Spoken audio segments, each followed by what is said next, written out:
Pemirsa, saat ini dalam tahapan pemilu yang memasuki masa pencermatan, bakal calon legislatif KPU Ogan Ilir mengizinkan partai politik untuk melakukan bongkar pasang bakal calon legislatifnya.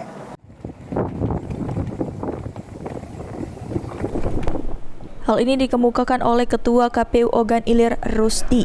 Menurutnya, selama proses pencermatan dari tanggal 24 September hingga Oktober nanti, semua partai politik peserta pemilu di Kabupaten Ogan Ilir sebanyak 18 partai politik masih diperbolehkan untuk bongkar pasang bakal calon legislatifnya.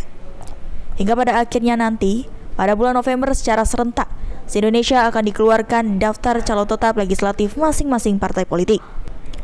Untuk itu, KPU Ogan Ilir meminta kepada setiap partai politik di Kabupaten Ogan Ilir untuk mencermati kembali calon-calonnya sebelum ditetapkan sebagai DJT. Kepada masyarakat Ogan Ilir juga dapat dicermati dan dinilai calon-calon dari masing-masing partai politik. Jika ada dugaan pelanggaran atau calon yang dinilai tersandung masalah hukum, dapat disampaikan ke KPU Ogan Ilir. DJT karena dipersilakan kepada partai politik ini untuk mencermati kembali calon-calon sebelum ini ditetapkan, karena dalam proses ini partai politik masih bisa bongkar pasang terkait dengan calon-calon legislatif yang ada di Kabupaten Ogan Ilir, seperti itu.